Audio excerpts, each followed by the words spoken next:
সাল্লাল্লাহু আলাইহি ওয়াসাল্লাম সাহাবায়ে কেরাম নিয়ে বসছেন। হঠাৎ করে নবী বলতেছে, সাহাবী জানো, নামাজির নামাজ আল্লাহ চেহারায় কিয়ামতের দিন ফিকে মারবেন, রোজাদারের রোজা আল্লাহ চেহারায় ফিকে মারবেন, দানকারীর দান সাদকা আল্লাহ চেহারায় ফিকে মারবেন। সাহাবায়ে কেরাম বলে, নবী এটা কি বললেন? নামাজ পড়তে এত কষ্ট, শীতের রাত্রে তো কত কষ্ট জীবনে নামাজ পড়ে, আবার আল্লাহ চেহারায় ফিকে মারবেন? নবী বলে, হা, সবার নামাজ আল্লাহ কবুল করবে না। যেই বান্দা নামাজ পড়েছে মানুষ যেন আমাকে নামাজি বলে, যেই বান্দা দান করেছে মানুষ যেন তাকে দানবীর বলে, রোজা রেখেছে তাকে যেন মানুষ রোজাদার বলে। কিয়ামতের ময়দানে আল্লাহ ওই নামাজির নামাজ চেহারায় ফিকে মারবেন, রোজাদারের রোজা আল্লাহ চেহারায় ফিকে মারবেন। আল্লাহ বলবে, তুই দান করছো, তোর দান মানুষকে দেখানোর জন্য ছিল, তুই আমি আল্লাহরে খুশি করার জন্য করো নাই। তোর নামাজটা আমি আল্লাহর জন্য হয় নাই। ও নবী, আপনি জানায় দেন, মুমিন যেন নিজে বলে, এই নামাজ আমি আল্লাহর জন্য, এই রোজা আমি আল্লাহর জন্য, কোরবানি আমি আল্লাহর জন্য, হজ করি তাও আল্লাহর জন্য, যাকাত দেই তাও আল্লাহর জন্য। হাদিসে পয়গম্বর বলেন, মান আহাব্বা লিল্লাহ, যে বান্দা কাউকে ভালোবাসবে আল্লাহর জন্য, ওয়া আবগাদা লিল্লাহ, কারো সাথে রাগ করবে তাও হবে আল্লাহর জন্য, ওয়া আ'তা লিল্লাহ, দান করবে তাও হবে কার জন্য, ওয়া মানা লিল্লাহ, কাউকে ফেরাবে তাও হবে আল্লাহর জন্য, ফাকাদ ইসতাকমালাল ঈমান, ওই বান্দা পরিপূর্ণ মুমিন হয়ে যাবে। সুবহানাল্লাহ। আমার নামাজ, আমার রোজা, আমার ইবাদত, আমার বেঁচে থাকা, আমার মরে যাওয়া সব হবে কার জন্য? এ গোলাম, তুমি যখন নামাজ পড়ো, খুশুক হুজুর সাথে নামাজ পড়ার নাম হলো আল্লাহর সাথে আল্লাহর জন্য নামাজ পড়া। খুশু কাকে বলা হয়? পুরো শরীরটাকে আল্লাহর দিকে অবনত করে দেওয়া, অঙ্গ প্রত্যঙ্গ সব আল্লাহর দিকে সিজদা অবনত করে দেওয়া খুশু। আর খুদু কাকে বলে? অন্তরটাকে আল্লাহর দিকে ঝুঁকায়া দেওয়া। এই দুইটা জিনিসের সমন্বয় যদি না থাকে, আমার আল্লাহ বান্দার নামাজ কবুল করে না। আর আপনি আমি কি করি? নামাজে গিয়া দোকানের হিসাব করি, ঠিক না? আর সবচেয়ে জনপ্রিয় সূরা দুইটা, ইন্না আতাইনাকাল কাউসার, এইটা কুল হুয়াল্লাহ আর ওয়াল আসর। কারণ কত কাজ বাকি রয়েছে, নামাজটা কোনো মতে পড়ে দৌড় দিতে পারলে হয়, ঠিক নেই? অথচ আমাদের বলা উচিত ছিল, কাজ তুই পরে, আগে আমার নামাজ। আর আমরা মুসলমান কি করি? আগে বলি কাজ তুই একটু অপেক্ষা কর, নামাজটা কোনো মতে সাইরে আসতেছি, ঠিক না? আল্লাহ কই, নামাজ আমার জন্য না। কোরবানি দিবে, গরু কিনছে, রাস্তা দিয়ে গরু লই যাইতেই পারে না, খালি কয়, ভাই কত হইছে, কত টাকা, কত টাকা, দাম কইতে কইতে শেষ। এরপর হিসাব করে, গোস্ত কত কেজি হইব, কয় কত কেজি গোস্ত হইব, কয় আমারটায় 2 মণ, আর একজন কয় আমারটায় 3 মণ। কোরবানির দিন কোরবানি দিয়ে হিসাব কইরা দেখে কেজি কত টাকা পড়ছে। নাই নাই, সিলেটে নাই না? কয় কেজি পড়ছে 920, কয় তুই তো ঠকছো, আমগোটা পড়ছে 850। কত হিসাব কিতাব চলে, চলেনি? আল্লাহ কয়, কোরবানি দিবি আমার জন্য, এত হিসাবের কি প্রয়োজন বান্দা? তোর এই গরুর রক্ত গোশত আমি আল্লাহ দরবারে পৌঁছে না পৌঁছে তোর তাকওয়া। এজন্য আমার আল্লাহ নবী শিখায় দেয়, হে গোলাম, তোমার ঘরে অভাব, তুমি তাওয়াক্কুল করবা, তাও একজনের উপরে, তিনি কে? আমার ঘরে টাকা নাই, আমার ঘরে পয়সা নাই, আমি বড় অভাবে, সন্তানের পড়ালেখা করাইতে কষ্ট। এমন অনেক গরিব আছে, মাত্র 300-400 টাকা কামাই করে, আলু ভর্তা ডাল দিয়া খানা খায়, মাস চলে যায়, ঘরে 1 কেজি গরুর গোশত কিনে খাওয়ার তৌফিক নাই। এরপরেও ওই গরিব হারাম খায় না, গ্রামীণ ব্যাংকে গিয়া সুদে টাকা নামায় না, ব্র্যাক ব্যাংক থেকে কিস্তিতে সুদে টাকা নামায় না। এমন আল্লাহর বান্দা সেরা গামছা দিয়া আলু ভর্তা ডাল দিয়া খানা খায়া যখন আলহামদুলিল্লাহ পড়ে, আমার আল্লাহর কুদরতি অন্তরটা ঠান্ডা হয়ে যায়। আর তুই কোটি কোটি টাকা যত কামাও, তুই যত বড় ধনী হও, হারাম কামাই করো, নামাজ আদায় করো না, আমার আল্লাহ তাআলা বলে একজন আমলওয়ালা গরিবের চেয়ে তোর মতো ধনী কুকুরের চেয়ে নিকৃষ্ট। ঠিক কিনা জোরে কর।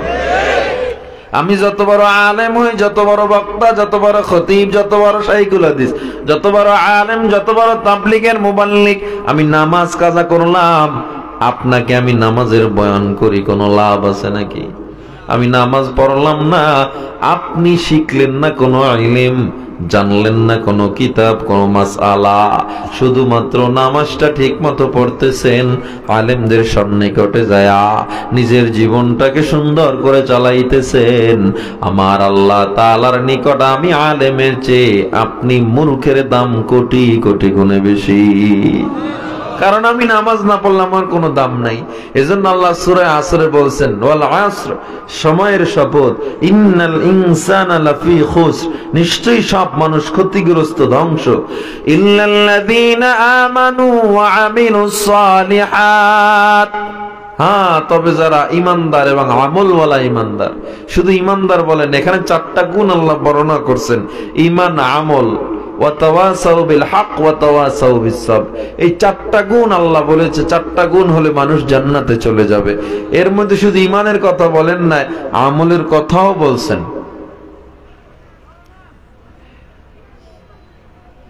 তো আমাদের আজকের আমার যে আলোচ্য বিষয়, তাওয়াক্কালতু আলাল্লাহ, সব সময় ভরসা থাকবে একজনের উপরে, তিনি কে? আল্লাহ। আমি গরিব হইছি, সমস্যা কি? আমার ভরসা কার উপরে? বেতন কত? কয় 12,000। বেতনটা হাতে পাইয়া মনটা খারাপ, 10,000 12,000 টাকায় কিছু হয় না।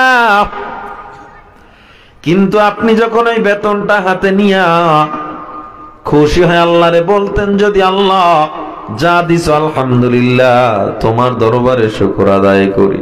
আল্লাহ বলে ইনতাউদ্দু লা তুহসুহা, তুই শুকর আদায় যদি করো, তোর এমন এক সময় এত কিছু দিবে যে গণনা করে শেষ করতে পারবি না। আর আপনি কি করেন?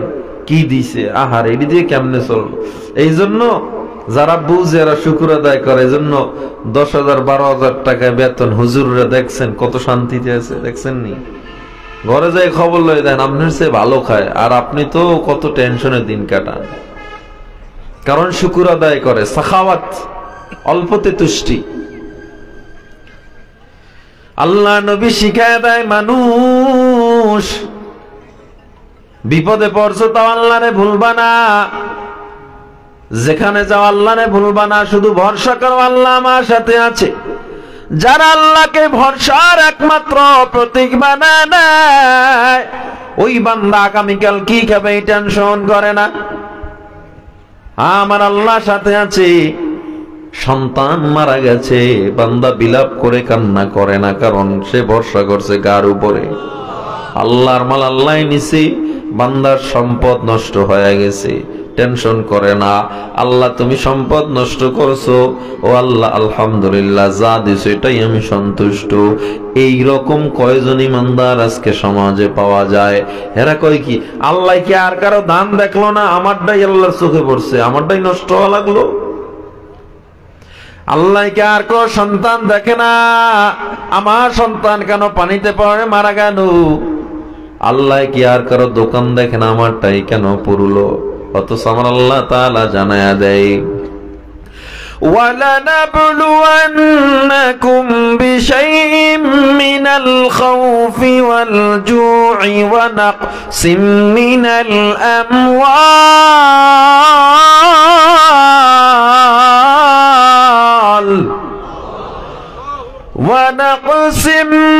الْأَمْوَالِ وَالْأَنفُسِ وَالثَّمَرَاتِ।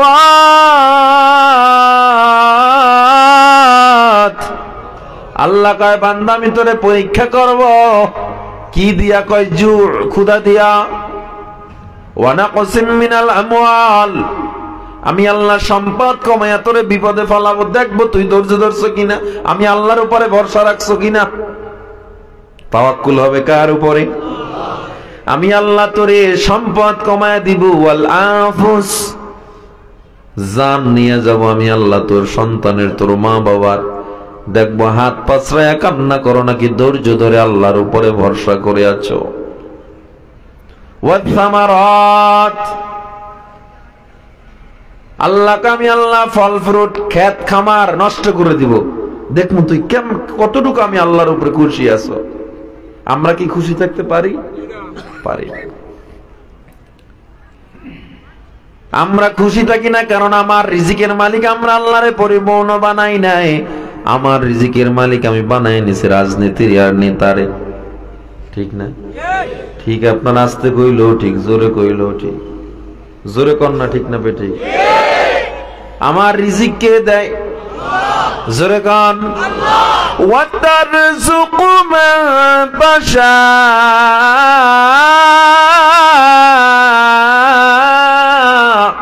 আল্লাহ কয় যাকে চাই আমি আল্লাহ রিজিক দি। কি পরিমাণ? কয় বেগাইরে হিসাব, সীমাহীন রিজিক দিয়ে দিই আমি আল্লাহ। আর বান্দা রিজিকের মালিক চাকরিরে বানায়া রাখছে, নেতারে বানায়া রাখছে। নেতায় তোমারে ফলায়া পলাইছে, তোমার খবরও রাখে নাই। ঠিক কিনা? নেতায় তো ভিসা পাসপোর্ট রেডি, আর আপনার তো পাসপোর্ট দূরের কথা, আইডি কার্ড দূরের কথা, জন্ম নিবন্ধনই ভুল।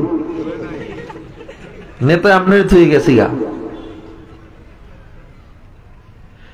নেতারে আপনি রিজিকের মালিক বানায় নিছেন, আবার নতুন করে দল সাজাইতেছে, রাজনীতি আসতেছে, অনেকে চাকরি চাইরা দিছে, দোকান চাইরা দিছে, কয় সামনে ক্ষমতায় আসতেছি। চাইতেছে কি হইছে তোর? কি মানে চিন্তাই হইলো খাওয়া খাওয়ার চিন্তা। খাইবো কেমনে জনগণেরটা, দুই চারটা পকেটে ঢুকাইবো কেমনে, এইটাই চিন্তা। আল্লাহ তওবার মাধ্যমে সব গুনাহ মাফ করবেন। মানুষের হক নষ্ট করলে গুনাহ মাফ করবেন? আর এই হক নিয়ে আমরা যদি কথা বলি, এই কথা বলতে গেলে নেতাকে দোষ বেশি হবে। এটা যদি রাজনীতির ওয়াজ হয়, এটা তো বন্ধ করা যাবে না। ঠিক না? কারণ আমরা এডি কইলে কয় হুজুর রাজনীতির ওয়াজ করে, তো রাজনীতির ওয়াজ করবো না কিসের ওয়াজ করবো? কোরআনটা ভরা রাজনীতি দিয়া। তো আপনারা যে রাজনীতি বুঝেন এটা ঠিক আছে, কারণ বাংলাদেশের রাজনীতির মতো পচা রাজনীতি পৃথিবীতে আর নাই। এই রাজনীতি মানুষের হক নষ্ট করছে, সন্তানকে পিতৃহারা করছে, মা বাবাকে ইয়াতিম করছে, সন্তান বাড়ি ছাড়া হচ্ছে। এই রাজনীতিতে কত মানুষের লাশ, কত দোকান পুড়ছে, কত রাস্তা নষ্ট, রেল লাইন নষ্ট। এটার রাজনীতি কয় না। মেম্বার ইলেকশন করে, চেয়ারম্যান ইলেকশন, টাকা খুয়ায় 50 লাখ 1 কোটি। এর বেতন 12,000 টাকা 10,000 টাকা পাইব। হে খুয়াইছে কত? 1 কোটি। পাইব কই? ওই যে আপনার টাকা এটা নিব। এজন্য ভরসার একমাত্র মালিক যদি আল্লাহকে বানাতেন, এই বাংলাদেশের রাজনীতি মানুষ উপার্জনের মাধ্যম হিসাবে ব্যবহার করে। হুজুর 16 বছর যেই কষ্টে ছিলাম, এখন একটু ভালো আছি, এই জন্য এটার দিকে ঝুঁকতেছি। 16 বছর যে আপনি কষ্টে ছিলেন, আমি তো বলি বাংলাদেশের 53 বছরের ইতিহাস পুরোটাই মানুষ কষ্টে ছিল। আজও পর্যন্ত পরিপূর্ণ স্বাধীনতা বাংলার মানুষ পায় না। ঠিক কিনা যারা বলেন? হ্যাঁ, 16 বছরের আগের টাইম আর 16 বছর একটু পার্থক্য আছে। এই আগের যত টাইম ছিলেন আইসিইউতে, আর পরের 16 বছর ছিলেন লাইফ সাপোর্টে। এই তো ঠিক না? এখন কোন মতে ট্যাবলেট খাইয়ে বাইসে আছেন, তাও তো নামাইতে পারলে সরকারের ঠান্ডা হয়ে যায়, কয় এগো দিয়ে চলবো না। মাস হয়েছে 3 না 4 মাস, কয় এগো দিয়ে চলবো না, আগেরটাই ভালো ছিল। আছে না নাই? এদেরকে সময় দেন যারা দেশ চালাচ্ছে। এরা যদি উল্টা পাল্টা করে, সবার আগে ওলামায়ে কেরাম কথা বলবেন ইনশাআল্লাহ। সময় তো দিতে হবে, দিবেন না? এই দেশটা আপনার আমার, দেশটাকে সুন্দর করতে হবে, ইনসাফ কায়েম করতে হবে। কেমন ইনসাফ? আল্লাহর নবীজির রেখে যাওয়া মদিনা সনদ অনুযায়ী যদি দেশ চালাতে পারেন, নেতৃত্বে যোগ্য মানুষ আনতে পারেন, আশা করি সমাজে আর দুর্নীতি, রাহাজানি, হত্যা, মানুষের টাকা লুট, রাস্তার টেন্ডারবাজি, গুম খুন থাকবে না ইনশাআল্লাহ। আর আপনারা তো কইয়া দেন ডাইরেক্ট যে হুজুর আপনাকে দিয়ে কিছু হইব না, আপনারা বুঝেন না, কোরআন ছাড়া আর বুঝেন কি, দেশ বুঝেন আপনারা? কোরআনই যদি বুঝি, দেশ বুঝা বাকি আছে? কোরআন কি দেশের বাইরে নাকি? হুজুররা কিছু বুঝে না, এরা মাদ্রাসায় পড়ে আর মানুষের বাড়ি খায়, ঠিক না? আবার কয় ঠিক, মানুষের বাড়ি খাই। ঠিকই কইছেন, মানুষের বাড়ি খাই। খাওয়ায় কে? কে খাওয়ায়? আপনি বুঝি খাওয়ান পাইলে ছাইরা দেন? শুক্রবারে জিলাফিলে কম্পিটাপিটি করেন, এই মাহফিলের শেষে তোবারকলে কম্পিটাপিটি জীবনে করছেন আপনারা। খাওয়ান খালি হুজুর গো দোষ। খাবার কেউ কারো খাওয়াইতে পারে না, রিজিক আল্লাহ যেটা লিখে রাখে এটাই আল্লাহ খাওয়ায়। আল্লাহ তাআলা যাকে চায় ইজ্জতের খানা দেয়, যাকে চায় অপদস্থের খানা খাওয়ায়, ঠিক কিনা বলেন? এজন্য ইচ্ছা মতো টাকা কামাইছে, এখন গিলতে পারে না, বিদেশ গেছে তাও ঘরতে বাইরে হইতে পারে না, জুতার বাড়ি রেডি আছে না এরকম? এজন্য সম্মানের খাওয়া আল্লাহ উলামায়ে কেরামকে খাওয়ায়। হুজুররা কোরআন জানে, বিজ্ঞান বুঝে না। ও যুবক, ও সিলেটের মুসলমান, এই কোরআনে কসমোলজি বিদ্যা আছে, অ্যাস্ট্রোলজি, বায়োলজি, জিওলজি, ফিজিক্সের জ্ঞান, পদার্থ বিজ্ঞান, মহাকাশ বিজ্ঞান, Proxima Centauri, Alpha Centauri, Andromeda, galaxy, এই একটা একটা বিষয়ের উপরে আমি আলোচনা করলে 2 ঘন্টা যাইব গা। শুধুমাত্র আল্লাহ যেগুলো কোরআনে দিছে, আমরা তো মাদ্রাসায় পড়ে শিখছি, কওমি মাদ্রাসায়, যেটা সরকারের সার্টিফিকেটও নাই। আর রাজনীতির কথা যদি বলেন, হযরত ওমর অর্ধ পৃথিবী শাসন করেছিলেন, ঠিক না? আজ যদি বাংলায় ওলামায়ে কেরামের হাতে নেতৃত্ব দেওয়া হয়, এই দেশ 1 বছরের মধ্যে সোনার বাংলা হয়ে যাবে। আর আপনারা দোষ দেন বইয়া বইয়া, দেন আপনারা, একদিন বুঝবেন ইনশাআল্লাহ। গত রাত্রে সিরিয়া বিজয় হয়েছে, শুনছেন আপনারা? কন্যা আলহামদুলিল্লাহ। দামেস্ক আমাদের ইতিহাসের অন্যতম একটি শহর। সিরিয়া বিজয়, আফগান বিজয়, ফিলিস্তিন বিজয়ের দ্বার প্রান্তে ইনশাআল্লাহ। খুব শীঘ্রই ইনশাআল্লাহ আমরা আশা করতেছি ইমাম মাহদী আসবে আলাইহিস সালাম। উনি আসলে দেখবেন হুজুররা কি পারে আর কি পারে না, বুঝেন না? কোরআন যা আবিষ্কার করেছে 1500 বছর আগে, বিজ্ঞান সেটা কয়দিন আগে কেবল আবিষ্কার করতেছে, খুব বেশি সময় না। বিজ্ঞান কয় চাঁদের নিজের কোনো আলো নাই, সূর্যের থেকে আলো সংগ্রহ করে পৃথিবীতে আলো দেয়। মাত্র কয়দিন আগে আবিষ্কার করছে, 120 বছর আগে। সূর্যের থেকে আলো নিয়ে চাঁদ আলো দেয় রাত্রে। আর আল্লাহ সূরা ফুরকানের 61 নম্বর আয়াতে আরো 1500 বছর আগে বলে দিয়েছেন। সুবহানাল্লাহ বলবেন না? চন্দ্রের কক্ষপথ, সূর্যের কক্ষপথ আলাদা আলাদা। এই কক্ষপথ আবিষ্কার করছে 100 বছর আগে। আল্লাহ তাআলা পবিত্র কোরআনে আরো প্রায় 1500 বছর আগে সূরা আম্বিয়ার 33 নম্বর আয়াতে বলে দিয়েছেন। পিঁপড়া বিদ্যা দেখেন, পিঁপড়ারা বাজার সদাই করে, এরা মারামারি করলে এদের বিচার ব্যবস্থা আছে। পিঁপড়াদের, এদের বিচারপতির ঘর আবার আলাদা, প্রধানমন্ত্রী কামরা ভিন্ন, এদের স্বরাষ্ট্রমন্ত্রী কামরা ভিন্ন। যে রাষ্ট্র নিয়ে কাজ করে সে শুধু রাষ্ট্র নিয়ে কাজ করতেছে, যে খাদ্য নিয়ে কাজ করে খাদ্যমন্ত্রী সবকিছু সংগ্রহ করে। আগামীকাল তো বৃষ্টি হবে, আজকে খাবার দাবার নিজ দায়িত্বে প্রজাদের নিয়ে ওই গাছের মাথায় উড়ায় একদল, সবাই উড়ায় না, বাকি দলের দায়িত্ব আলাদা। এই পিঁপড়া বিদ্যা আবিষ্কার করছে 89 বছর আগে মহান আল্লাহ তাআলা। এই পিঁপড়া বিদ্যার ব্যাপারে 1500 বছর আগে সূরা নামলের 17 এবং 18 নম্বর আয়াতে বলে দিয়েছেন। বৃষ্টি বিজ্ঞান সূরা লোকমানে আল্লাহ 1500 বছর আগে বলছেন। চিকিৎসা বিজ্ঞানেও যদি যান, এদিকে বাদ দেন, এই যে আমাদের নক্ষত্র, নেপচুন গ্রহ, জুপিটার, শনি, রবি, সোম, মঙ্গল, বুধ, বৃহস্পতি, শুক্র, এই গ্রহগুলোর ব্যাপারে বিজ্ঞান আবিষ্কার করছে 200 বছর আগে। আল্লাহ তাআলা সবগুলো আবিষ্কার করে রাখছে 1500 বছর আগে। ফালা উকসিমু বিওয়াকিন নুজুম, এই আয়াতের তাফসীরে ব্যাপক ব্যাখ্যা আসছে। ব্ল্যাক হোল, গ্যালাক্সি, এরকম হাজার হাজার বিজ্ঞান আল্লাহ আবিষ্কার করে রাখছে। হেলিকপ্টারটা পর্যন্ত কোরআন দিয়ে আবিষ্কার করা হয়েছে। ঋগ, বেদ, গীতা, বাইবেল, রামায়ণ, যত বই কন, যত যা কন, বেঈমানরা কিন্তু এখনো কোরআনকে সবার উপরে রাখে, কারণ জানে কোরআন মহাগ্রন্থ। এই কোরআন আমরা হুজুররা পড়ি, মানুষের বাড়ি খাই, যে কোন আপনারা এটা আমরা পড়ি, তাইলে বুঝেন আমরা কিছু বুঝি কি বুঝি না? আমরা সব বুঝি, কিন্তু আমরা লাফাই না, কারণ যেই গাছে ফল বেশি ওটা ঝুঁকে থাকে বেশি, যেই কলসি খালি ওইটা নড়ে বেশি, আওয়াজ হয় বেশি, ঠিক না? এই জন্য ওলামায়ে কেরামকে শুকনা পাতা মনে করবেন না, সব তারা বুঝে। দেশকে আপনি সুন্দর করতে চান, দেশকে সুন্দর করতে হলে আপনার এলাকার নেতৃত্ব অন্তত একজন ওলামায়ে কেরামকে আপনি দেন, এদেশ সুন্দর হবে, আপনার এলাকা সুন্দর হবে, আপনার টাকা চুরি কইরা খাওয়ার মতো অধিকার আর কারো থাকবে না ইনশাআল্লাহ। ওলামায়ে কেরামকে নেতৃত্বে নেন, 5 ওয়াক্ত নামাজ পড়ে দাড়ি রাইখা অন্তত আপনার হক নষ্ট করবে না ইনশাআল্লাহ। আল্লাহ কবুল করেন। দেশ সুন্দর করব তো আমরা ইনশাআল্লাহ, নাকি আবার বাপদাদারে দিয়ে দিবেন দেশ? হ্যাঁ, দিয়ে তো আপনারা শান্তি পান। এ দেশ কারো দাদার না, কারো বাবার না, ঠিক কিনা বলেন? দেশটা লক্ষ মায়ের ইজ্জতেরই দামে কেনা, মাটিতে মিশে আছে লাখ শহীদের রক্ত কণা।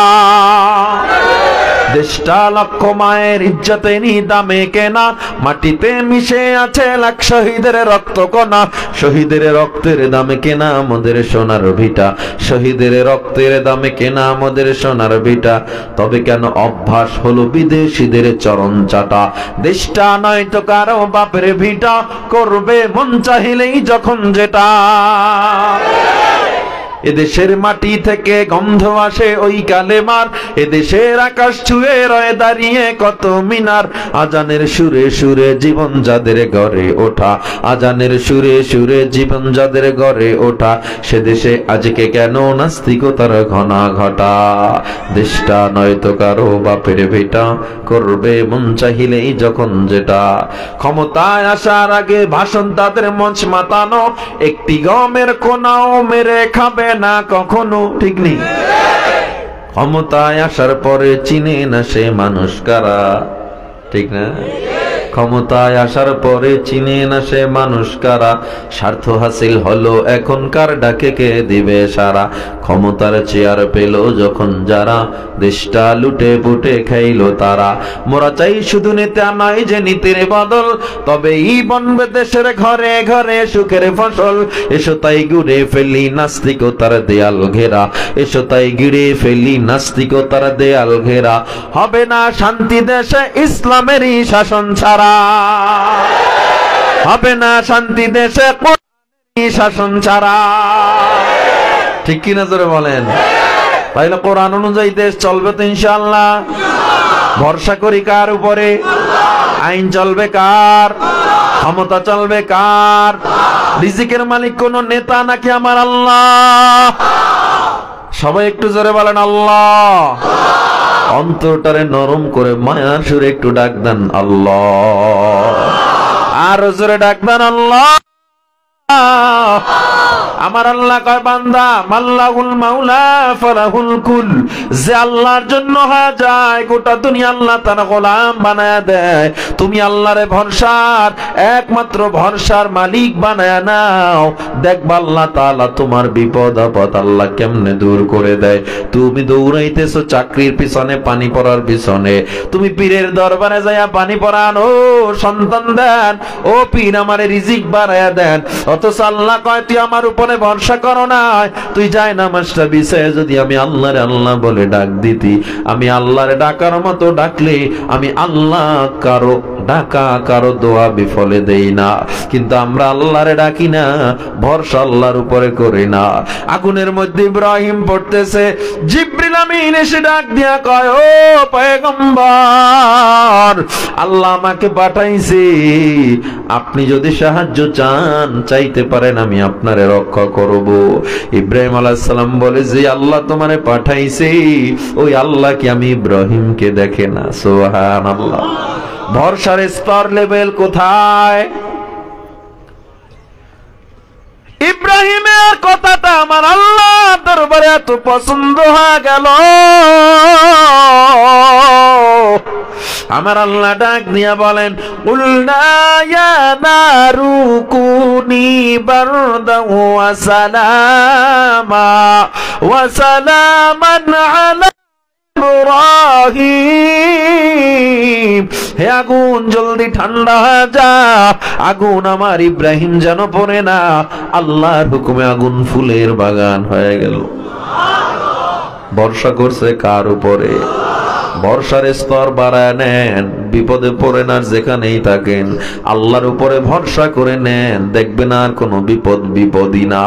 ঘরে টাকা নাই, আল্লাহর উপরে ভরসা করে থাকেন, টেনশনই আসবে না।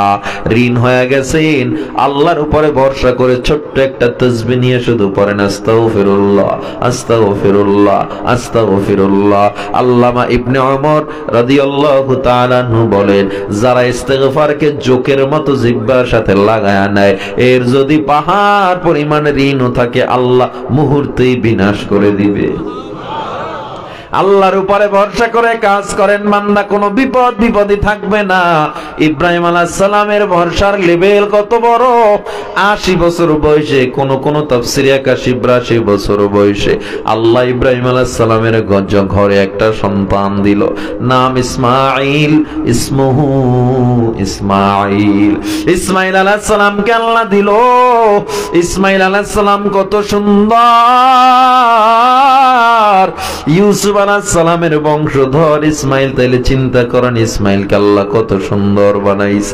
আবার ইউসুফ আলাইহিস সালামের বংশধর আপনার আমার পয়গম্বর মুহাম্মদুর রাসূলুল্লাহ সাল্লাল্লাহু আলাইহি ওয়াসাল্লাম। তাহলে চিন্তা করেন ইসমাইল কত সুন্দর। আল্লাহ হুকুম করে দেয়, ইব্রাহিম যাও যাও তাড়াতাড়ি সন্তানকে দূর দেশে নিয়ে যাও। ওই মিনার জঙ্গলায় নিয়ে গেল ইব্রাহিম আলাইহিস সালাম।